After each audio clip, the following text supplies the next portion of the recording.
오늘 말씀의 제목은요, 회복 23번째 시간, 겸손할 때 회복됩니다. 10번째 시간입니다. 오늘 말씀의 제목은 회복 23번째 시간, 겸손할 때 회복됩니다. 10번째, 마지막 시간이죠. 이 시간을 가지고 우리 함께 말씀을 나누고자 합니다. 와, 오늘 날씨 보였어요? 어저께까지만 해도 이 정도까지 춥지는 않았던 것 같아요. 이제는 조금 춥다라고 얘기할 만큼 날씨가 많이 선선해졌다가 아니라 이제 추워졌다라고 얘기를 하게 되었어요. 그렇죠?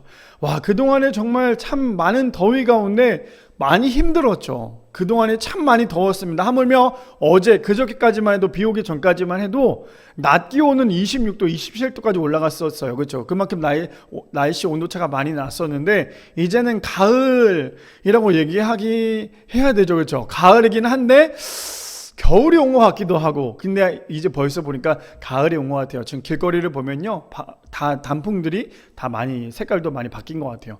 또 이렇게 가을 되면 가을만에 또 하나님께서 아름다운 색깔들로 우리에게 또 기쁨을 주시기도 하고 또 감사한 계절이기도 한 것 같습니다. 이 계절 근데 중요한 건 뭐냐면요, 일교차가 굉장히 커요. 아침과 오후 또 이렇게 저녁과 오후 이렇게 차이가 많이 나니까 우리 성도님들 일교차가 많이 난다는 건요, 감기 걸릴 확률이 많이 높다라는 거예요. 그렇죠? 그렇기 때문에 우리 성도님들 감기 걸리지 않도록 따뜻한 물도 많이 드시고 또 가볍게 운동도 하셔서 이번 면역력도 많이 올리셔서 이번 가을 감기 걸리지 마시고 또 건강하게 잘 이겨낼 수 있는 우리 모든 성도님들 되시기를 축복합니다. 오늘 말씀에 들어가기 전에요, 앨리스터 뱅 분이라는 분이 이렇게 얘기하셨어요. 영혼의 쉼은 믿음으로 주님께 항복한 삶에서 흘러나온다라고 얘기합니다. 다시 한번 더 읽어드릴게요. 영혼의 쉼은 믿음으로 주님께 항복한 삶에서 흘러나온다라고 얘기를 합니다. 오늘 제가 말씀을 몇 번이고 예고를 했었죠. 오늘 주제가 어떤 거냐? 바로 죽음이었어요. 그렇죠? 죽음이지만 그 죽음 이후의 구원, 우리의 구원이 어떤 것인지에 대해서 오늘 나누려고 해요. 그래서 오늘 사실 기도를 참 많이 했던 게요, 오늘 말씀은 정말 어떻게 보면 엑기스예요. 복음. 오늘은 그냥 복음이에요. 복음이니까 우리 성도님들 말씀 잘 들으셔야 돼요. 왜냐하면 모든 사람들은 죽죠. 예수님을 믿어야 되는 이유가 있죠. 그렇기 때문에 그 모든 것을 오늘 종합적으로 함께 복음을 나누려고 하니까 우리 성도님들 잘 들으셔야 되는데, 그걸 또 하나로 묶어놓은 게 바로 저 말씀인 것 같아요. 영혼의 쉼은 어떻게 된대요? 믿음으로. 누구께? 주님께 항복할 때예요. 우리의 모든 삶은요, 주님께 항복할 때 우리의 삶에서 흘러나온다라고 얘기를 합니다. 그렇다면 우리의 삶은 여전히 하나님 앞에 항복하고 계시는 삶입니까? 아니면 여전히 내 자아가, 내가 주인이 되어서 살아가는 그러한 삶이십니까? 바라기는 우리 모든 성도님들, 우리의 영혼이, 우리의 삶이 하나님께 온전히 항복하여 하나님 앞에 나아갈 수 있는 우리 모든 성도님들 되시기를 축복합니다. 자, 그래서요, 오늘 죽음에 대해서 저번에도 한번 예고에 대해서 함께 나눠봤지만 죽음에 대해서 함께 언급하고 난 다음에 함께 말씀을 나누고자 하는데요. 자, 그렇다면 이렇게 시작합니다. 정신과 의사이자 죽음 주제에 가장 존경받는 권위자인 엘리자베스 퀸블러 로스, 이분이 이렇게 말씀하셨어요. 죽음에 대해서 5단계를 이야기를 했었어요. 저번에도 함께 나눠봤죠. 이렇게 시작합니다. 부정, 분노, 타협, 우울, 수용이라고 얘기를 합니다. 물론 저희는 아직 죽어보지 않았기 때문에 저걸 어떤 건지 잘 모르겠지만, 저 권위자였던 이분이 왜 저걸 썼냐면요, 호스피스 병동에서 많은 사람들이 죽기 전에 저걸 거의 대부분 다 나타난다라고 얘기를 해요. 첫 번째가 뭐냐면, 호스피스라고 하면 어떤 건지 아시죠? 마지막 죽음까지 잘 케어해주고 마지막 죽음에 이르기까지 함께 동반하는 그러한 병동을 얘기하고 있는데, 그 중에서 사람들이 오면요, 거의 대부분 죽기 직전에, 근데 그 호스피스 병동이 그런 건 있대요. 정말 바로 죽을 것 같으신 분들은 안 받는데요. 바로 돌아가실 분들은 안 받고요, 조금 더 여기에서 삶을 살다가 가실 분들만 받으신다라고 얘기를 해요. 그래서 그분들 대부분 죽음에 대해 5단계를 이렇게 표현하고 있어요. 첫 번째가 뭐냐면 부정한대요. 이제 얘기를 하겠죠. 얼마 안 남으셨습니다라고 얘기를 하겠죠. 왜냐하면 이미 호스피스 병동에 오셨다라는 건요, 이미 암이 거의 말기 이상이 있었던 분들, 거의 대부분 그런 분들이 오시기 때문에 첫 번째 이야기를 하면 다들 부정한다라고 얘기해요. 내가 왜 죽어? 내가 왜 죽는데? 왜 내가 죽냐고? 나는 이렇게 멀쩡히 살아있는데. 죽음에 대해서 이거에 대해 수용을 하지 못하기 때문에 부정을 한다라는 거예요. 그 다음 단계가 뭐예요? 분노예요. 그러면서 내가 왜 죽냐고, 왜 하필 나냐고, 왜 다른 사람이 아니라 왜 하필 내가 죽냐고 하면서 자신을 통하여 막 죽음에 대해서 분노를 한대요. 그렇게 분노를 하다가 그 다음에 세 번째가 타협이라는 거예요. 근데 저 타협은 두 가지가 있는데, 첫 번째는 그래 내가 이제 얼마 안 있으면 죽게 되겠구나 라는 타협도 하겠지만, 또 하나 타협은 어떤 거냐면, 내가 그러니까 이제 얼마 남지 않은 그 삶 가운데 많은 봉사를 해야겠다라는 이야기를 한대요. 그러면서 죽음에 대해서 타협을 하면서 자신들이 믿고 있는 신들에게 기도를 한다고 하죠. 우리 같이 기독교인들은 뭐라고 기도하냐면, 하나님 저에게 조금이라도 더 인생을 살 수 있도록 해주세요라고 기도하시는 분들도 있었겠죠. 그렇게 해서 세 번째가 타협이라는 단계가 갑니다. 그 다음 네 번째 단계가 뭐냐면요, 우울해진대요. 타협까지 했고 내가 이제 열심히 봉사하는데 이제 내가 죽기 얼마 남지 않았기 때문에 자신이 안 돼요. 자신의 몸에 대해 알다 보니까 점점점 자신은 완전 깔아앉는다고 얘기해요. 깔아앉다 보니까 우울이 심하게 온다고 얘기하죠. 아무것도 안 한다고 얘기를 해요. 그만큼 우울이 오고, 그 다음 마지막 다섯 번째가 수용해요. 그래 내가 이제 얼마 안 남았구나, 마지막을 잘 준비하고 잘 하다가 내가 가야겠구나라는 생각을 참 많이 한다고 합니다. 이거는 제가 그냥 지어낸 게 아니라 아까 전에 말씀드린 것처럼 죽음에 대한 권위자예요. 이분이 이거에 대해서 연구한 결과 이렇게 5가지를 거의 대부분 많은 사람들이 이야기한다라고 해요. 그뿐 아닙니다. 그래서 호스피스 병동 임종 그러니까 한 주를 남겨놓고 나타나는 공통 증상이 있는데요, 5가지가 있습니다. 뭐냐면 첫 번째가 먹고 마시고 싶은 생각이 전혀 없어진대요. 내가 이제 죽기 한 주가 남은 그 사람들 대부분이 먹고 마시고 싶은 생각이 없대요. 근데 저도 저거를 느낀 것 같아요. 제가 느낀 게 아니라 저희 이제 할머니 할아버지가 돌아가시기 전에 거의 안 드셨어요.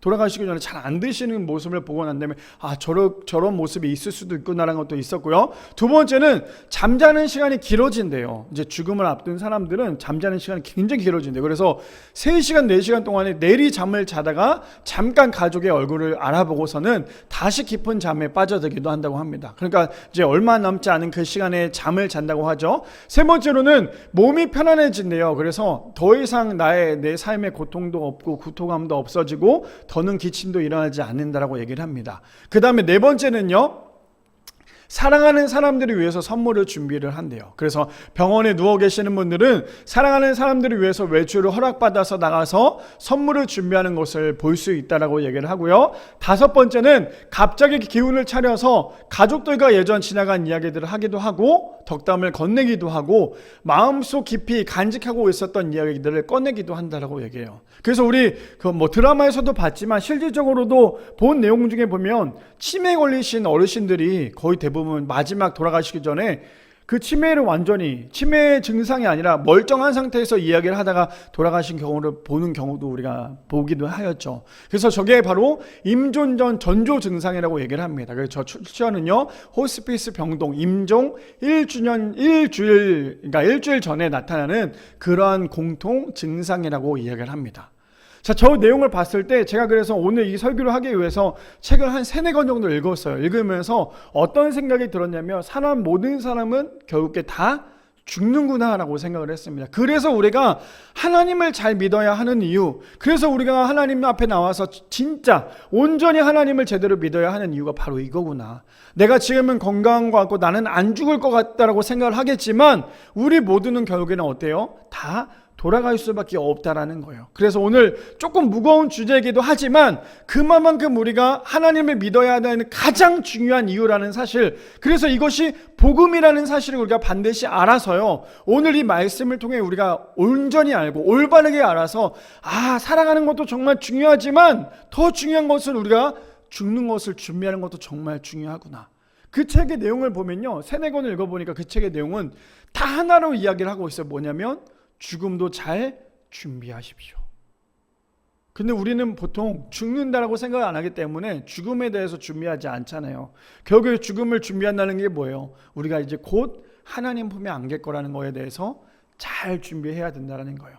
바라기는 우리 모든 성도님들 오늘 말씀을 통하여서 잘 들으시고 하나님께서 우리를 통해 어떻게 역사하시는지, 그리고 우리가 하나님을 어떻게 믿어야 되는지에 대해서 오늘 말씀을 통해 우리가 올바르게 알고 제대로 알 수 있는 우리 모든 성도님들 되시기를 축복합니다. 자, 그렇다면 오늘 말씀의 제목, 회복 23번째 시간이죠. 겸손할 때 회복됩니다. 마지막 10번째 시간을 가지고 우리 함께 세 가지로 나누기를 원하는데요. 첫 번째입니다. 첫 번째는요, 이렇게 시작을 했으면 좋겠습니다. 모든 사람은 죽는다라는 거예요. 첫 번째, 모든 사람은요 죽습니다. 우리 본문 볼까요? 에베소서 2장 8절 말씀. 오늘은 이 한 절 가지고 우리 함께 말씀을 나누려고 합니다.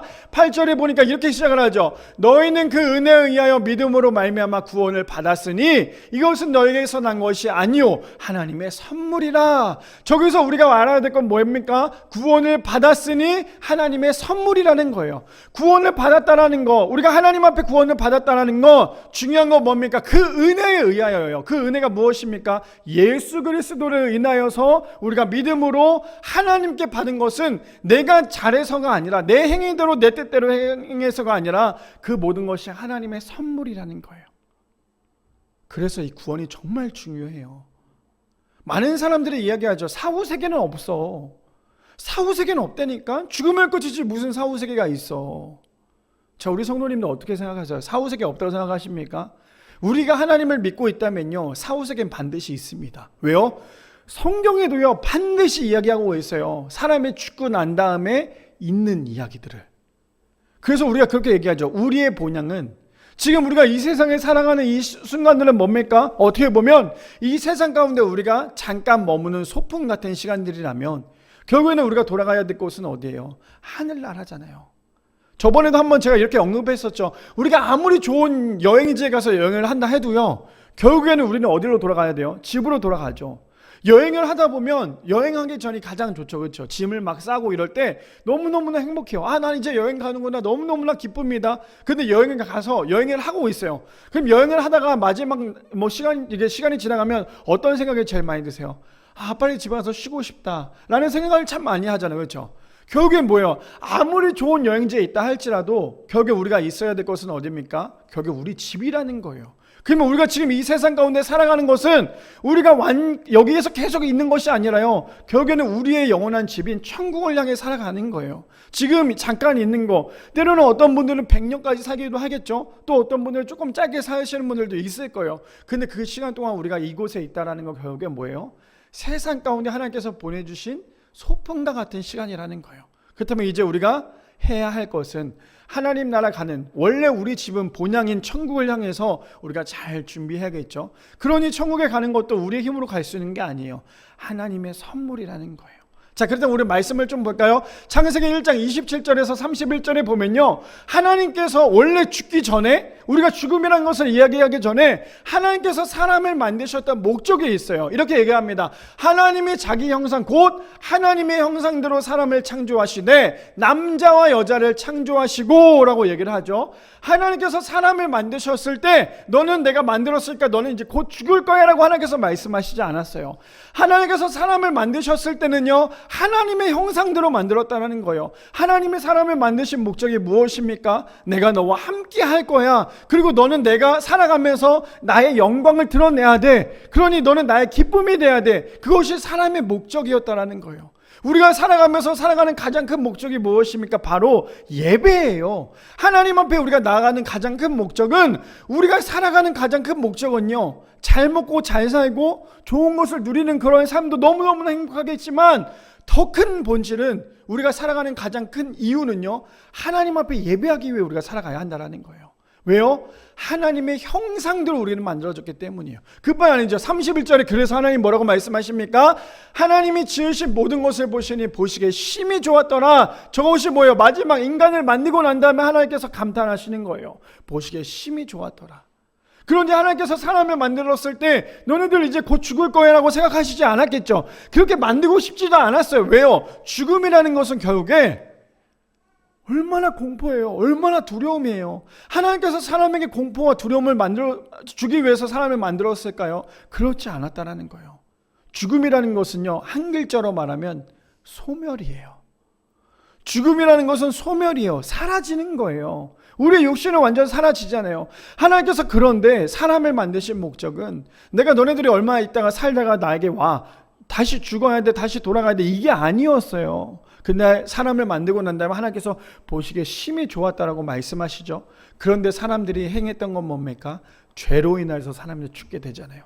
자, 그뿐 아닙니다. 히브리서 9장 27절에 보면 이렇게 얘기합니다. 뭐라고 얘기해요? 한 번 죽은 것은요, 사람에게 정해진 것이래요. 이해되십니까? 사람은 모두 다 죽게 된다는 거예요. 근데 지금 수많은 이단들, 자기가 예수라고 얘기하는 그런 사람들 보면 뭐라고 얘기해요? 나는 죽지 않는다라고 얘기하잖아요. 근데 이미 수많은 교주들은 다 죽었어요. 이제 얼마 남지 않은 한 교주도 남았는데 모든 사람은 다 죽게 되어 있다는 거예요. 나는 안 죽을 거야. 난 죽을 수 없어. 아무리 좋은 것을 많이 먹는다 할지라도요, 사람은 다 죽어요. 왜요? 하나님께서 그렇게 만드셨잖아요. 하나님께서 사람을 만드셨을 때 물론 죽음을 보게끔 만드셨던 건 아니었지만 모든 사람은 죄인이기 때문에 결국에는 뭡니까? 다 죽을 수밖에 없다라는 거예요. 그러니 뭐라고 얘기합니까? 한 번 죽은 것은 사람에게 정해진 것이요 그 외에는 심판이 있으리니. 그러니 모든 사람들은 다 죽는다는 거예요. 그래서 우리가 해야 될 건 뭡니까? 저 심판을 위해서, 우리가 죽음을 위해서 잘 준비해야 된다는 거예요. 그뿐 아니죠. 창세기 3장 19절 말씀해 보니까 그래서 죽는다는 게 이런 거예요. 자, 볼까요? 19절에 보니까 내가 흙으로 돌아갈 때까지, 이미 뭐예요? 저 흙으로 돌아갈 때까지라고 얘기한 건 뭡니까? 사람이 죽는다는 걸 얘기하고 있는 거예요. 왜요? 저 전에 사건이 뭔데요?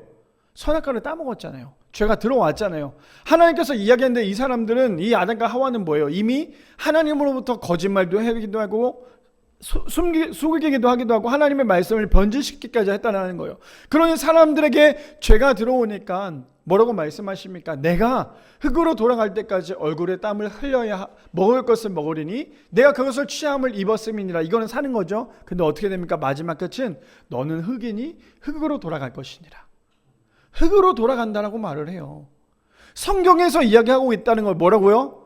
결국에 너는 흙이니까 너는 흙으로 돌아갈 거야. 근데 우리 모두는 뭐예요? 다 결국에는 흙으로 돌아간다라는 거예요. 흙으로 안 돌아간 사람 아무도 없죠. 흙으로 안 돌아간 사람 아무도 없다라는 거예요. 아무리 사람을 매장을 했었어도요, 그 사람이 시간이 지나고 난 다음에는 다 결국에는 흙으로 돌아갈 수밖에 없다라는 거예요. 왜요? 하나님께서 사람을 흙으로 지으셨잖아요.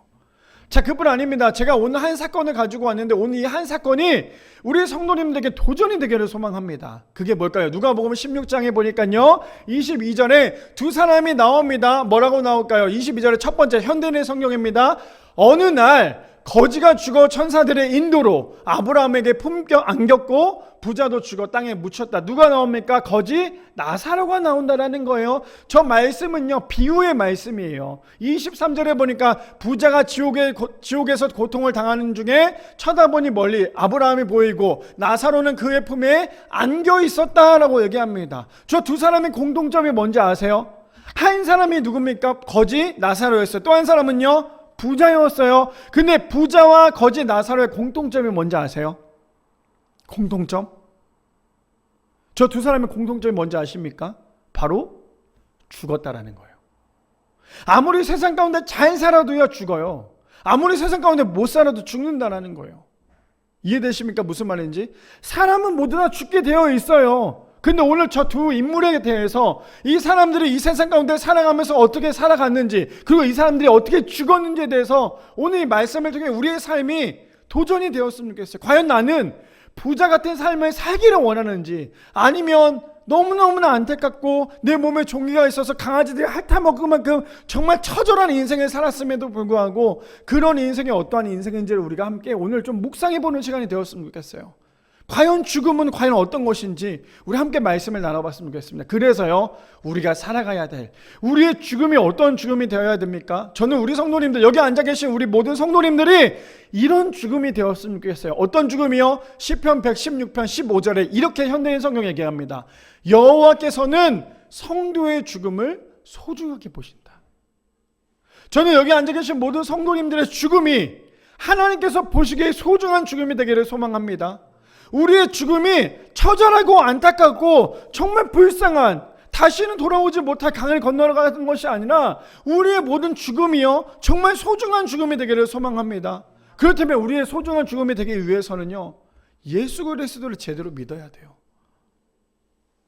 우리 그런 거 있죠. 목사님, 앞으로 언제 이루어질지 모르는 이 시간을 왜 벌써부터 저런 안 좋은 죽음에 대해서 이야기를 합니까? 저도 사실 죽음이라는 걸 좋아하지 않아요. 죽음 얼마나 두려워요. 그렇죠? 사람들이 얼마나 싫어합니까? 사람들이 결혼식장에 가길 원하지 누가 장례식장에 가길 원하냐고요. 그만큼 사람들 죽는 거에 대해서 싫어해요. 근데 제가 이 말씀을 준비하면서 죽음에 대해서 계속 묵상을 해봤어요. 과연 어떤 죽음이 정말 아름다운 죽음일까? 근데 그 죽음에 대해서 얼마나 아름다운 죽음을 죽기를 원하는지에 대해서 묵상을 해보니까 오늘 말하고자 하는 시편 116편 15절에 그 죽음에 대해서 이렇게 얘기하고 있다는 거예요. 여호와께서는 성도의 죽음을 소중하게 보신다. 그때 우리의 죽음이 어떤 죽음이 되어야 됩니까?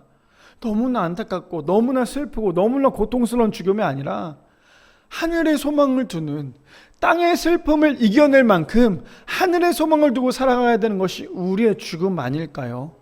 그렇다면 우리 성도님들, 내가 아직 30대인데요, 내가 아직 40대인데요, 내가 아직 50대인데요, 아직도 나는 여유가 있는데요가 아니라 우리의 하루하루는요, 이렇게 한번 생각해 볼게요. 우리의 하루하루는 하나님 전에 가기 위해, 하나님을 만나기 위해 하루하루 더 앞에 가고 있다는 거예요. 그러니 얼마나 감사할까요? 그러니 우리의 죽음은 복된 죽음이 되시는, 그래서 우리의 삶에 하나님께서 너 세상 가운데 살다 뭐하고 돌아왔어? 너 세상 가운데 뭐하고 있었어? 라고 물으셨을 때 주님, 제가 주님의 나라를 위해 열심히 살다 왔습니다 라고 당당하게 얘기할 수 있는, 그래서 정말 겸손하게 그 우리의 죽음까지도 받아들일 수 있는 우리 모든 성도님들 되시기를 축복합니다. 자, 두 번째입니다. 두 번째는요, 그래서 우리가 해야 될 거, 사람들은 반드시 죽는다면요, 두 번째는 우리가 예수님을 반드시 믿어야 한다는 거예요. 모든 사람이 죽기 때문에 우리가 두 번째 해야 될 건 무엇입니까? 예수님을 반드시 믿어야 한다는 거예요. 자, 본문 볼까요? 본문. 자, 본문에 보면 이렇게 얘기합니다. 너희는 그 은혜에 의하여 믿음으로 말미암아 구원을 받았으니 이것은 너에게서 난 것이 아니요 하나님의 선물이라. 아까 첫 번째는요, 제가 구원을 받았으니 하나님의 선물이라만 노란색으로 색칠했었죠. 근데 이번 두 번째는요, 그 은혜에 의하여 믿음으로예요. 그 은혜가 무엇입니까? 예수님께서 우리를 위해 죽으시고 우리의 모든 죄를 사하시고 그 다음에 우리를 위해서 죽으시고 부활하신 그 예수님을 믿어야 돼요. 그것이 은혜가 되어야 된다는 사실이에요. 내가 지금 교회를 열심히 다니고 있는데 내가 지금 무엇을 믿고 있는지 모른다면 우리는 진짜 예수님을 믿는 게 아니라는 거예요. 우리가 오늘도 교회 나와서 우리가 신앙생활 하고 있다면 우리가 예수님이 어떤 분인지를 알아야 된다는 거예요. 제가 왜 매주마다 우리 성도님들께 말씀을 읽으라고 말씀드립니까? 우리가 성경을 읽지 않으면요, 교회가 그냥 종교생활과 마찬가지예요. 좋은 말씀 듣기 위해서 교회 나오는 거 아니잖아요. 오늘도 강단에서 선포되는 이 말씀은 그냥 내가 듣기 좋은 말씀이 아니라요, 우리에게는 생명이에요. 이 말씀은 생명이라고요. 이 성경은 생명입니다. 그런데도 우리가 이 생명을 읽지 않는다면 과연 우리는 예수님을 올바르게 알 수 있는 그 지혜가 생길 수 있을까요? 근데 오늘 본문에 보니까 이렇게 얘기하죠. 너희는 그 은혜에 의하여 믿음으로 말미암아 구원을 받았으니. 그 은혜가 무엇이라고요? 예수 그리스도예요. 그 은혜로 말미암아 구원을 받았으니 이것은 너에게서 난 것이 아니요 하나님의 선물이라. 그래서 우리가 받은 이 구원은요, 절대 내가 잘나서 아니에요. 절대 내가 신앙생활 오래 해서가 아니에요. 절대 내 직책이 집사, 권사, 장로여서가 아니라 우리가 구원을 받을 수 있는 건 나의 행위가 아니라 하나님의 온전한 선물이라는 거, 주님의 은혜라는 거, 우리 모두 다 기억하시기를 소망합니다. 자, 그래서 로마서 6장 23절에 보면 그래서 죽음에 대해 이렇게 얘기해요. 죄의 삭은 사망이요 하나님의 은사는 그리스도 예수 주 안에 있는 영생이니라 라고 얘기합니다. 아까 전에 우리 서두에도 얘기했었죠. 죄의 삭은 사망이라는 거예요. 아담과 하와를 하나님께서 만드셨을 때 그들을 죽음에 이끄셨던 게 아니었어요. 그들이 죽을 수밖에 없었던 이유가 무엇입니까? 죄를 지었다는 거예요. 그러니 그 죄의 값은 뭡니까? 사망이라는 거예요. 모든 사람은 그래서 죽을 수밖에 없다는 거예요. 아무리 잘났어도요, 아무리 아까 전에도 말씀드린 것처럼 좋은 거를 먹었어도 결국에 사람들은 다 죽게 되어 있다는 거예요. 왜요? 우리 모두 다 죄인이기 때문이에요. 자, 그뿐 아닙니다. 마태복음 7장 21절. 그래서 우리가 주의해야 될 거 있어요. 신앙생활 하면서 가장 주의해야 될 거 있습니다. 그것이 무엇입니까? 이렇게 얘기하죠. 나더러 주여 주여 하는 자마다 다 천국에 들어갈 것이 아니요 다만 하늘에 계신 내 아버지의 뜻대로 행하는 자라야 들어가리라 라고 말씀합니다. 그래서요, 우리 성도님들 이거 온전히 알아야 돼요. 저도 마찬가지고 우리 성도님들 포함이에요. 한국교회, 우리 교회도 포함되죠. 모든 성도들이 다 구원받는 건 아니에요. 왜요? 대부분 사람들이 뭐 하고 있냐면요, 나더러 주여 주여 하는 자가 돼요. 하나님의 뜻대로 행하는 게 아니라, 저 말은 뭐냐면요, 종교인과 크리스찬의 이 사람들에게 다른 점이 뭐냐면, 종교인은 크리스찬은 똑같이 교회 나와요. 근데 그들은 나더러 주여 주여 하는 자예요. 근데 크리스찬은 뭐예요? 그 뜻대로 행하는 자예요. 제가 그랬더니 우리 성도님들은 나더러 주여 주여 하는 그런 종교인이 되시기를 원하십니까? 아니면 그 뜻대로 행하는 그런 크리스찬이 되시기를 원하십니까? 저는 이거 참 중요하다고 생각해요. 신앙생활 백날 오래 해봤자 내 신앙이 정말 온전히 잡혀있지 않으면요, 변화되지 않으면요, 결국에는 우리는 결국에 나더러 주여 주여 하는 자밖에 되지 않아요.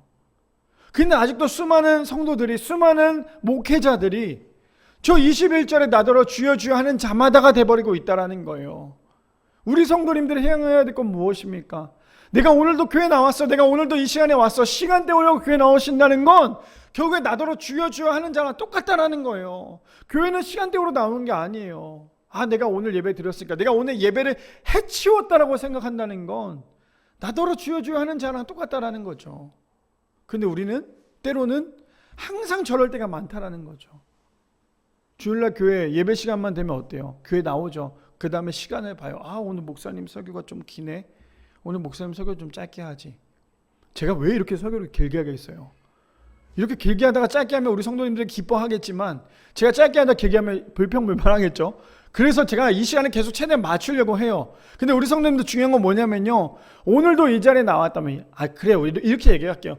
이왕 교회 나왔다면요, 오늘도 우리가 이 자리에 나왔다면 제대로 하나님께 예배하고 가야죠. 그냥 왔다 가지 마시고, 정말 하나님 전에 나왔다면요, 졸지 마시고 예배 제대로 드려야죠. 일주일에 한 번밖에 예배 드리지 않잖아요. 일주일에 한 번밖에 드리지 않는 이 예배 가운데 우리가 온전히 하나님께 드려야죠. 그래야지만 우리의 삶이 어떤 것이 됩니까? 아버지의 뜻대로 행하는 자가 되어야 되지 않겠어요? 아직도 우리의 삶 가운데 나더러 주여 주여 하는 자가 되는 것이 아니라 아버지의 뜻대로 행하는 자야지만 천국에 들어갈 수 있다고 얘기를 합니다. 우리 모두 다 천국에 소망을 두고 살아가는 사람 아니에요? 우리 모두 다 그냥 이 땅 가운데 살다가 나는 죽으면 끝나는 거야, 이게 아니라 하늘의 소망을 두고 살아가려면요, 제대로 주님 믿어야 돼요. 제대로 하나님 바라봐야 돼요. 하나님은 경외해야 돼요. 하나님 두려워해야 돼요. 그래야지만 우리가 하나님의 뜻대로 살아갈 수 있는 그러한 사람이 될 수 있다는 거예요. 그뿐 아닙니다. 10장 28절에 보면 이렇게 얘기해요. 저 두 가지로 나누는데, 제가 저게 말고라는 게 있는데, 우리 성도님 저 말씀 보면요, 이렇게 나누는데 우리 성도님이 과연 어떤 걸 두려워하는지 한번 생각해 보세요. 28절에 첫 번째 이렇게 얘기하죠. 몸은 죽여도 영혼은 능히 죽이지 못하는 자를 두려워하지 말고. 저게 누구예요? 사탄이에요. 사탄이라고요. 몸은 죽여도 영혼을 능히 죽이지 못하는 자를 두려워하지 말고. 누구요? 사탄이에요. 근데 그걸 말고 오직 몸과 영혼을 능히 지옥에 멸할 수 있는 이를 두려워하라. 누구요? 하나님이세요. 근데 우리가 살면서 하나님을 두려워하기보다요, 마귀를 두려워할 때가 많아요. 그럼 이렇게 얘기할 수 있죠. 목사님, 전 마귀 두려워하지 않는데요. 전 마귀 두려워하지 않아요. 그럼 제가 이렇게 얘기해 볼까요? 마귀를 두려워하는 가장 큰 이유가 뭔지 아세요? 마귀가 좋아하는 짓을 하고 있는 게 마귀를 두려워하는 거예요. 이해되십니까? 마귀가 좋아하는 짓을 하는 것이 마귀를 두려워하는 거라니까요. 그게 뭔데요? 여전히 내가 버리지 못하는 자아들, 내가 여전히 버리지 못하는 우선순위들, 내가 여전히 버리지 못하는 쾌락들이 마귀를 두려워하는 거예요. 정작 하나님은 두려워하지 않으면서 마귀는 두려워하며 살아가고 있다는 거예요. 마귀를 두려워하면 마귀는 어때요? 너무너무나 기뻐하겠죠. 내 밥이구나. 그래서 우리 성도님들 해야 될 건 뭡니까? 몸은 죽여도 영혼을 능히 죽이지 못하는 자들을 두려워하지 말고 오직 몸과 영혼을 능히 지옥에 멸할 수 있는 일을 두려워하라.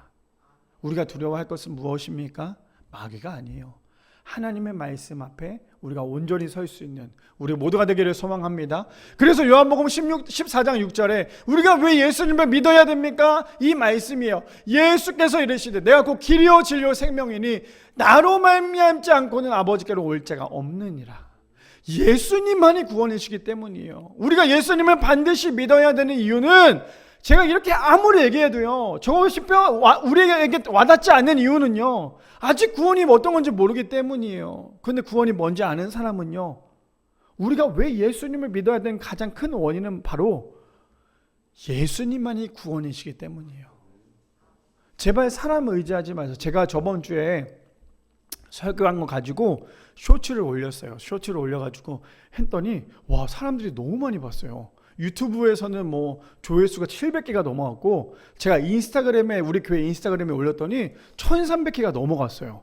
우리 사실 제가 왜 이렇게까지 놀라는 이유는 저희가 뭐 구독자 수가 너무 많은 것도 아니죠. 몇 명 되지도 않아요. 그게 개척교회죠. 근데 제가 이렇게 얘기했을 때 그걸 보고 난 다음에 많은 사람들이, 물론 제가 댓글 다는 걸 없앴어요. 왜냐면 저 예전에 한번 달았다가 너무 이런저런 댓글들이 너무 많아서 댓글 다는 걸 없앴는데, 어떠한 사람은 또 그거에 대해서 긍정적인 반면에 또 어떤 사람은 부정적인 이야기가 많다라는 거예요. 그것이 무엇이냐면, 제가 이런 얘기를 했었던 거 기억나세요?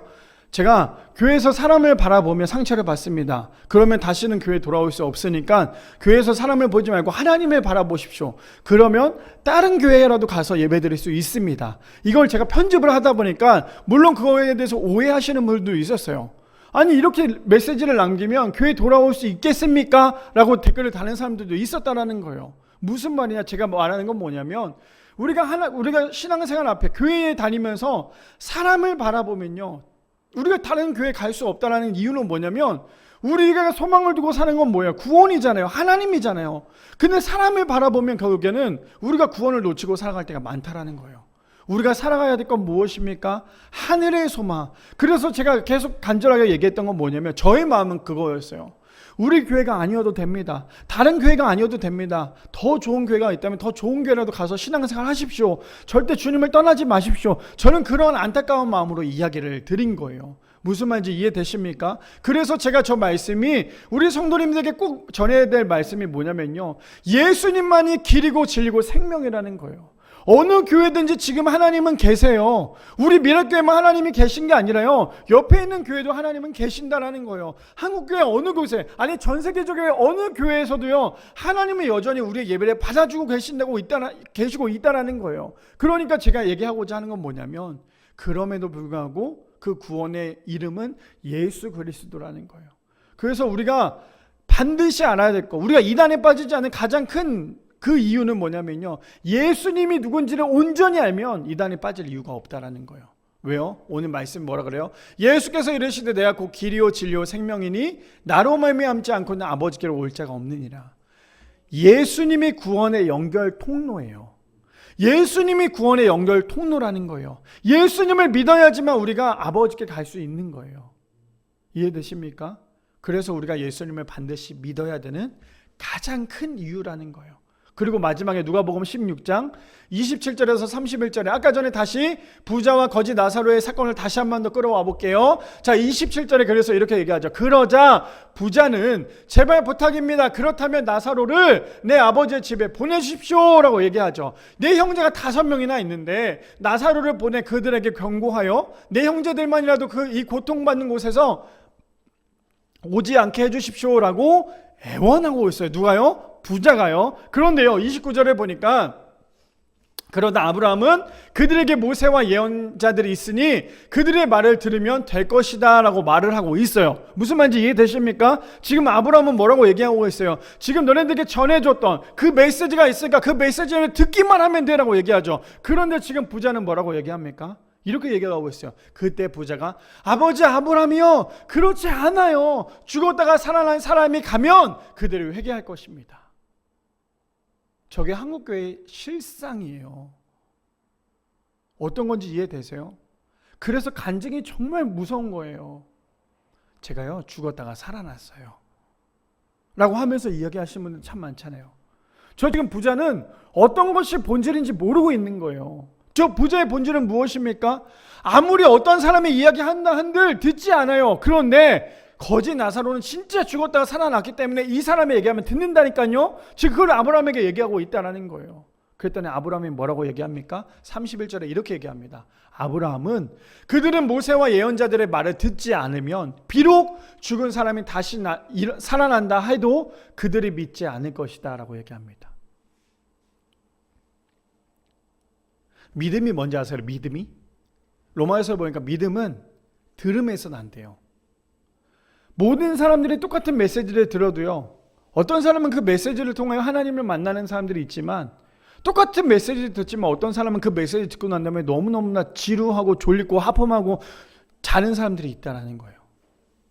그 사람은 어떤 사람이에요? 지금 아브라함이 말하는 그런 사람이라는 거예요. 하나님의 말씀을 들을 때에 꼭 누가 죽었다 살아나야지만 그 말씀을 믿는 게 아니잖아요.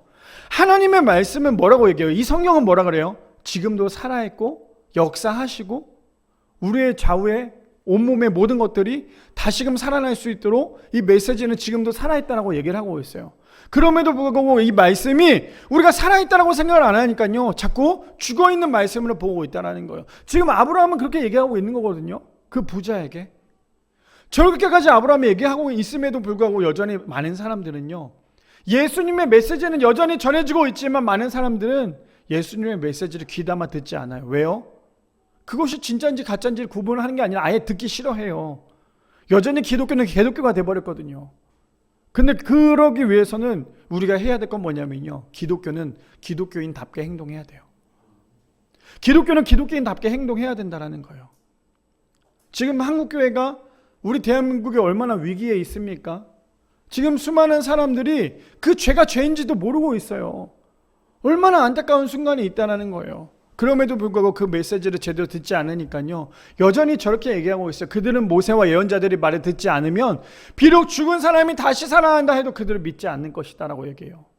믿음은 뭐라고요? 들음에서 나는 거예요. 왜 저 사람이 교회를 여전히 다니지 않을까? 하나님의 말씀을 듣지 않잖아요.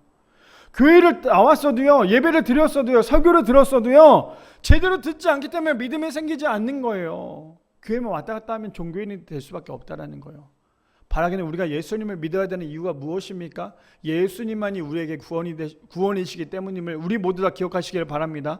예수님만이 우리를 구원해 주실 수 있는 구원자이시라는 사실을 우리 모두 다 기억하시는 모든 성도님들 되시기를 축복합니다. 마지막 세 번째입니다. 그래서요, 겸손의 회복은 하나님의 구원이라는 거예요. 이제 마지막이죠. 저는 이 메시지를 전하기 위해서 10주 동안 열심히 달려왔는데, 마지막 세 번째는요, 우리의 겸손은요, 그 겸손의 회복은 결국에 하나님의 구원이라는 거예요. 자, 본문 볼까요? 마지막 본문 보니까 이렇게 얘기합니다. 너희는 그 은혜에 의하여 믿음으로 말미암아 구원을 받았으니 이것은 너에게서 난 것이 아니요 하나님의 선물이라. 그러면서 9절에 뭐라고 얘기해요? 행위에서 난 것이 아니니 이는 누구든지 자랑하지 못하게 함이라라고 얘기하고 있다는 거예요. 우리가 겸손해야 될 가장 큰 이유가 뭔지 아세요? 우리가 겸손해서 회복되어지는 가장 큰 이유는 하나님의 구원이 있기 때문이에요. 자, 우리 이렇게 생각해 볼까요? 하나님을 믿는 사람은 겸손할 수밖에 없어요. 하나님을 믿는다는 건 겸손할 수밖에 없어요. 왜요? 하나님이 나의 주인이심을 내가 믿잖아요. 하나님이 나를 위해 죽으셨고 나를 위해 부활하신 걸 우리가 믿잖아요. 그 믿음이 있다는 것도 겸손이에요. 근데 하나님을 믿지 못하는 가장 큰 이유가 뭔지 아세요? 자신의 자아가 하나님보다 훨씬 더 월등하거든요. 그게 우리가 흔히 말하는 교만이라고 얘기하죠. 그러다 보니까 하나님을 믿을 수가 없는 거예요. 근데 우리 모든 성도님들 하나님 믿으십니까? 하나님 정말 믿으세요? 우리가 하나님을 믿는다면 정말 겸손하게 하나님 앞에 온전히 나가야 돼요. 그게 뭔지 아세요? 내가 살아가는 그 모든 순간이 하나님의 은혜라는 거. 내가 살아가는 그 모든 것이 하나님의 은혜라는 거 우리가 반드시 알아야 한다는 거예요. 오늘 말씀이 중간에 보면요, 우리 성도님들이 정말 알아야 될 메시지가 있어요. 자, 계속 넘어가 볼까요? 자, 로마서 14장 8절에 보니까 이렇게 얘기합니다. 이것이 우리의 삶이 되어야 되지 않겠습니까? 우리가 살아도 주를 위해 살고 죽어도 주를 위하여 죽나니 그러므로 사나 죽으나 우리가 뭐예요? 주의 것이로다. 하나님의 것이라는 것을 우리가 믿고 있다면, 하나님의 우리의 주인이심을 믿는다면요, 우리가 사는 것도 하물며 우리가 죽는 것도요, 결국에 하나님의 것이라는 것을 우리의 입술 가운데 고백해야 된다는 거예요. 근데 우리가 저것을 고백하지 못해요. 왜 고백하지 못합니까? 여전히 내 인생의 주인은 바로 나기 때문이에요. 근데 뭐라고 얘기해요? 우리가 살아도, 우리가 죽어도 주를 위하여요. 우리가 살아가는 그 모든 순간이, 우리가 죽어가는 그 모든 순간이 주를 위하여라면요, 우리의 모든 인생은 성공한 인생이 될 수밖에 없다는 거예요. 자, 볼까요? 얼마나 우리의 인생이 얼마나 아무것도 아닌 인생인지. 자, 볼게요. 창세기 2장 7절 말씀 볼까요? 여호와 하나님이 땅의 흙, 저게 제가 노란색으로 해놓은 건 뭐냐면 원어예요. 원어. 흙을 원어로 뭐라고 얘기했냐면 아파르예요. 아파르라는 뜻이 뭐냐면요, 먼지예요. 먼지. 그냥 모래 먼지 아시죠? 우리 성도님들 먼지 좋아하세요? 나는 먼지 좋아해서 매주마다 청소하고 난 다음에 먼지를 막 모으고 있어요 하시는 분 계세요? 나는 오늘도 먼지를 내 삶 가운데 보관해. 하물며 내가 잘 때 먼지를 내 옆에 눕혀놓고 같이 자요라고 한 사람이 있어요? 아무도 없죠. 먼지 있으면 어떻게 해요? 다들 청소기를 밀거나 청소기 쓸잖아요. 그렇죠? 왜요? 그 먼지 때문에 우리가 감기 걸릴 수도 있잖아요. 그러니 그 먼지는 뭐예요? 결국엔 쓰레기잖아요. 보고 싶지 않잖아요. 필요 없는 거잖아요. 불필요한 거잖아요. 그렇죠? 근데 우리 모든 성도님들이 그런 존재예요. 이해되십니까? 우리는 어떤 존재라고요? 먼지예요. 저 아파르라는 말이 뭐냐면요, 여호와 하나님이 땅의 흙으로 사람을 지으시고죠, 하나님께서 땅으로 흙으로 사람을 지었대요. 근데 그 흙이 뭡니까? 먼지라는 거예요. 우리의 모든 존재는요, 먼지예요. 먼지 같은 존재라는 거예요. 그러니 우리는 어떤 존재입니까? 아무것도 아닌 존재라는 거죠. 근데 먼지보다 못한 존재가 인간을 지은 하나님이 인간 손에 죽으셨다니까요. 우리는 어떤 존재라고요? 먼지 같은 존재라는 거예요. 그러니 아무것도 아닌 존재가 우리라는 거죠. 하나님께서 아무것도 아닌 그런 먼지 같은 존재를요, 하나님이 가장 사랑하시고 보시기에 심히 좋았더라는 존재로 만들었어요. 이해되십니까? 그냥 버려지는 그런 먼지를 하나님께서 그런 먼지를 가지고 어떻게 합니까? 지으시고 생기에 코를 넣으시니 사람이 생명이 되니라라고 얘기해요. 저 코의 생명이 뭔데요? 하나님의 영혼을 집어넣잖아요. 우리는 버리는 그냥 청소기로 밀어버리는 아무런 쓸모없는 그런 먼지들을 버리지만, 하나님께서 그런 먼지들, 그것을 모아다가 사람을 만들었어요. 그게 바로 우리라는 거예요. 우리가 어떤 존재라고요? 먼지 같은 존재라는 거예요. 그런 하찮은 존재를 하나님께서 자신의 하나밖에 없는 독생자 예수 그리스도를 이 땅 가운데 오셔서 아주 처절하고 아주 정말 사람들 보기에 너무나 안타까운 모습으로 죽으셨다는 거예요. 우리 성도님들 땅에 떨어져 있는 먼지 때문에 죽으실 수 있으시겠어요? 내가 저기 땅에 떨어져 있는, 내가 저 오른쪽에 떨어져 있는 그 먼지를 보고 났는데 죽으실 수 있으시겠어요? 아무도 먼지 때문에 죽지 않잖아요. 근데 하나님께서 그러한 존재인 우리를 위해서 자신의 하나밖에 없는 그 예수님을 이 땅 가운데 보내셨다라는 거예요. 저 말씀이 얼마나 감동이 되는지 몰라요. 저는 오늘 이 말씀을 준비하면서 저 아파르라는 걸 다시 한 번 더 묵상해 봤어요. 맞아, 나는 아무것도 아닌데, 나는 아무것도 아닌 존재인데 내가 왜 그렇게 하나님 앞에 그동안 교만했을까? 우리가 먼지라고 생각해 보면 우리는 겸손할 수밖에 없어요. 근데 여전히 우리가 먼지라고 생각을 안 하기 때문에 우리는 여전히 교만할 수밖에 없다라는 거죠. 우리 모든 성도님들, 내 자신은 누구라고요? 다 아파르의 존재라는 거예요. 다 먼지 같은 존재라는 거예요. 그럼에도 불구하고 하나님께서 하셨던 건 뭡니까? 그 먼지들을 모으다가 생기를 부어 넣으셨어요. 그러니까 그것이 생명이 되었다라고 얘기를 합니다. 자, 그뿐 아닙니다. 그래서요, 우리가 잘 믿어야 되는 이유는 요한복음 3장 16절에서 18절에 이렇게 얘기하기 때문이에요. 하나님이 세상을 이처럼 사랑하사 독생자를 주셨으니 이는 그를 믿는 자마다 멸망하지 않고 영생을 얻게 하려 하심이니라. 우리가 구원받을 수 있는 가장 큰 이유가 무엇입니까? 우리가 돈이 많아서 구원받을 수 있어요? 어저께 제가 드라마를 보는데 너무나 안타까운 것이 있었어요. 너무나 사랑하는 아들이 죽었어요. 그 아들이 죽으니까요, 그 교회 권사님이 그 장례식장에서 막 목사님에게 욕을 하면서 막 화를 내는 거예요. 하나님이 살아계신다면 어떻게 내 아들을 이렇게 데리고 갈 수 있겠습니까? 그러면서 그 권사님이 뭐라고 얘기했냐면, 내가 헌금을 많이 안 드려서 그런 거예요? 내가 드리는 돈이 부족해서 그런 거예요? 저는 그걸 보면서 너무나 안타까웠어요. 어떻게 기독교가 저렇게까지 됐을까? 어떻게 저렇게 비하까지 할 수 있을까? 우리가 구원받을 수 있는 이유가 무엇이에요? 우리가 구원받는 가장 큰 목적이 무엇입니까? 헌금 많이 내서요? 그렇다면 우리 여기서 구원받을 사람 누가 있어요? 아무도 없잖아요. 저는 당연히 구원 못 받아요. 그만큼 헌금 못 내기 때문에. 우리가 헌금을 많이 내서 구원받는 거 아니라니까요. 우리가 봉사를 많이 해서 구원을 받는 게 아니에요. 우리가 신앙생활을 오래 해서 구원을 받는 게 아니에요. 당장 오늘 하루 이 자리에 나온 세 가족이 하나님을 나의 구주라고 고백하는 그 순간부터 믿음의 그 구원이 되는 거예요. 그래서 뭐라 그래요? 이는 그를 믿는 자마다, 누구요? 예수 그리스도를 믿는 자마다 멸망하지 않고 영생을 얻게 하려 하시면, 이거 너무나 잘 아는 말씀이었죠. 그렇죠? 근데 17절에 보면 그 이후에 이런 말씀이 있어요. 하나님이 그 아들을 세상에 보내신 것은 세상을 심판하려 하심이 아니요, 하나님이 예수님을 이 땅에 보내신 이유는요, 믿지 않은 사람들을 다 심판하려고 하신 게 아니었다는 거예요. 무엇입니까? 그로 말미암아 세상이 구원을 받게 하려 하심이니라. 예수님이 이 땅에 오신 이유는요, 그들을 심판하고 저주하기 위해 이 땅에 오신 것이 아니라 그들을 구원하시기 위해서요. 그게 아니었다면 예수님 왜 죽으셨겠어요? 여기 앉아 계신 모든 분들, 우리 저 말씀이 우리의 인생 가운데, 우리의 삶 가운데 적용되기를 소망합니다. 저 말씀은 옆에 있는 사람에게 얘기하는 게 아니라 내 자신에게 이야기하는 거예요. 예수님이 이 땅에 오신 이유는 나를 구원하시기 위해서, 나를 심판하시기 위해서 이 땅에 오신 게 아니라 나를 구원하시기 위해 이 땅에 오셨다는 거예요. 그런데요, 더 놀란 건 18절입니다. 이렇게 얘기하죠. 그를 믿는 자는 심판을 받지 아니할 것이요. 누구요? 예수 그리스도를 믿는 사람이에요. 근데 반대로요, 믿지 아니하는 자는 하나님의 독생자의 이름을 믿지, 누구요? 예수님을 믿지 아니하였기 때문에 벌써 심판을 받는 것이다 라고 얘기합니다. 이해되세요? 구원이 어떤 건지? 구원은 다른 것에 있는 게 아니에요. 오직 예수 그리스도예요. 아직도 우리 주변에 믿지 않는 사람 너무 많잖아요. 너무나 안타깝잖아요. 정말 그 사람들 생각할 때마다 눈물이 날 수밖에 없잖아요. 나 혼자 구원받으면 안 돼요. 나 혼자 천국 가면 안 돼요. 여전히 내가 사랑하는 가족들이 지옥불을 향해서 열심히 걸어가고 있는데 그거 계속 보고만 계실 거예요?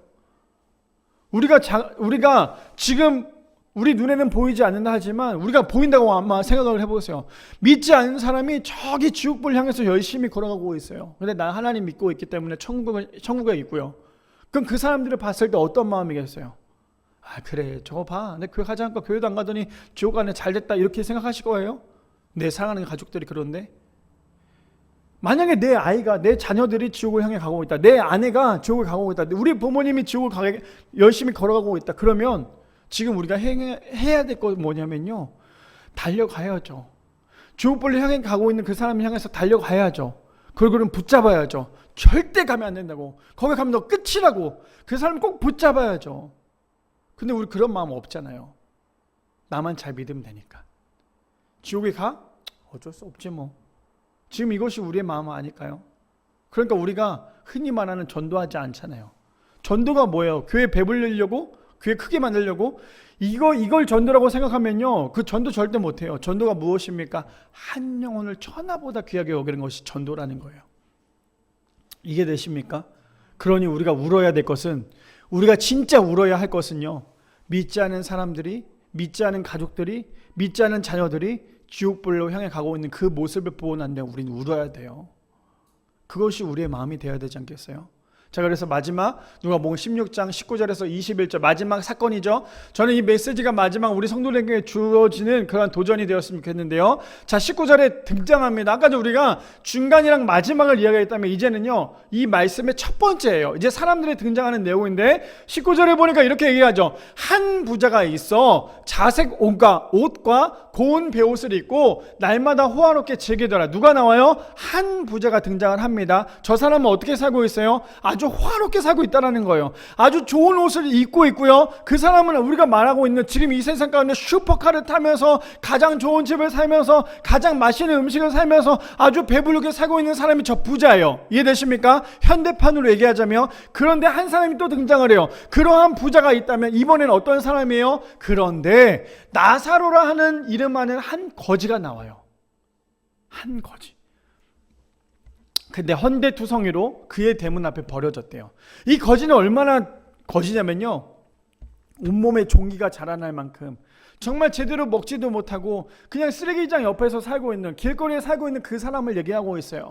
그 부자의 상에 떨어지는 것으로 배불리려 하며 심지어 걔들이 와서 그 헌데를 핥더라라고 얘기를 해요.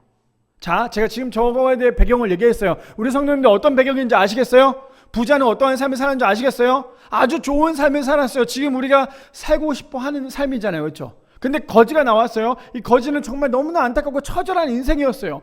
제가 일단 우리 성도님들께 물어볼게요. 저 부자 같은 삶을 사시기를 원하세요? 아니면 거지 같은 삶을 사시기를 원하세요? 와, 이 질문, 목사님 이런 질문하면 우리가 뭐라고 얘기하겠어요? 부자라고 할까요? 부자라고 하면 바리새인 같고, 아니지. 부자라고 얘기하면 우리는 구원 못 받은 사람 같고, 거지라고 얘기하면 바리새인 같은데 뭐라고 얘기하겠어요? 라고 얘기하겠죠. 근데 우리가 잘 생각해 보세요. 저 사람들의 첫 배경은 저렇게 확실하게 나눠져 있어요. 부자는 부자의 인생, 거지는 거지의 인생. 근데 우리 모두 다 살아가고 싶은 건 뭐냐면 다 부자예요. 저도 그래요. 저도 좋은 차 타고 싶고요. 저도 좋은 집 살고 싶고요. 저도 겨울에 따뜻한 집에서, 여름에 시원한 집에서 살고 싶어요. 배불리 먹고 싶은 거 다 먹고 싶어요. 그게 저의 삶이었으면 좋겠어요. 그게 모두 다 꿈꾸고 있는 삶 아닙니까? 근데 우리가 자꾸만 이것을 너무 많이 쫓다 보니까요, 결국에 하나님을 바라볼 수 없는 거예요. 그러다 보니까 우리가 살아가고 싶은 삶은 어떤 삶이냐면요, 목사님 어차피 100년밖에 살지 못하는 거 그냥 열심히 저렇게 좋게 행복하게 살다가 그냥 하나님 앞에 가는 게 더 좋지 않겠어요? 죽는 게 더 좋지 않겠어요? 라고 생각하겠지만, 우리가 생각해야 될 건 뭐냐면요, 저 두 인생 중에 가장 복된 인생은 어떤 인생인 줄 아세요? 세상에서는 정말 너무나 추악하고 너무나 더럽고 너무나 힘들었던 그 거지 나사로의 인생과 부자의 인생의 마지막 끝에 결승점을 보면 결국에는 부자의 인생이 아니라 거지 나사로의 인생이 복된 인생이었어요. 왜요? 부자는 지옥에 갔지만 거지 나사로는 천국에 갔잖아요. 근데 우리는 항상 생각하는 건 뭐냐면요, 사는 것은 부자처럼 살고 싶지만 우리의 신앙은 거지처럼 사는 거예요. 희한하죠? 우리의 신앙은 부자처럼 살아야 되고 우리의 삶은 거지처럼 살아가는 게 우리의 삶이어야 되는데, 우리는 언제나 우리의 삶이 부자처럼 살아가기를 원하고 우리의 신앙은 거지처럼 살아가기를 원해요. 참 중요한 메시지라는 거예요. 우리는 그렇다면 어떠한 인생을 살고 싶으십니까? 우리가 그동안에 10주라는 시간 동안에 겸손은 회복이다라고 얘기를 했어요. 결국 우리가 잘 먹고 잘 사는 것이 진짜 겸손일까요? 우리가 정말 겸손은요, 그래서 그 회복은 결국 하나님께서 주시는 구원이라는 거예요. 우리가 겸손해야 하나님을 바라볼 수 있어요. 겸손해야지만 하나님의 말씀을 들을 수 있다라는 거예요. 저는 우리 모든 성도님들이 땅에 소망을 두고 살아가는 것이 아니라 하늘에 소망을 두고 살아가는 우리 모든 성도님들 되시기를 축복합니다. 그래서 우리의 인생이 죽고 난 다음에 끝나는 그런 인생이 아니라 죽음 이후에 영원한 천국을 향해 하늘의 소망을 두고 살아가는, 그래서 하나님의 선물인 그 구원이 우리가 하나님을 잘 믿는 그런 믿음으로 말미암아 예수님께서 주신 그 은혜라는 사실을 기억하는, 그래서 우리의 구원은 오직 하나님의 선물임을 기억하는, 그래서 우리가 어떤 것도 자랑하지 않는 우리 모든 성도님들 되시기를 축복합니다. 나태주 시인이라고 아시죠? 나태주 시인이라는 분이 잠들기 전 기도라고 해서 그가 잠들기 전에 이러한 기도를 했대요. 어떤 기도를 했냐면, 하나님, 오늘 하루 잘 살고 죽습니다. 내일 아침에 잊지 말고 깨워 주십시오. 나태주 시인이 이렇게 얘기를 했대요. 하나님, 오늘 하루 잘 살고 죽습니다. 내일 아침 잊지 말고 깨워 주십시오. 우리의 삶이 저런 삶 아닐까요? 우리는 매일매일 죽죠. 근데 아침에 하나님께서 우리를 깨워주시면 우리는 살아갈 수 있어요. 그러니 우리는 아무것도 아닌 존재라는 거예요. 우리는 매일매일 죽고 매일매일 죽습니다. 우리가 잘한 것 같지만 매일매일 우리의 인생은 죽어요. 근데 하나님께서 우리를 잊지 않고 깨워주신다면 우리는 그 다음날 또 살아갈 수 있는 거예요. 그러니 우리의 생과 사와 그 모든 인생의 주인은 하나님이시라는 사실을 우리 모두 다 기억하시는 우리 모두가 되기를 축복합니다.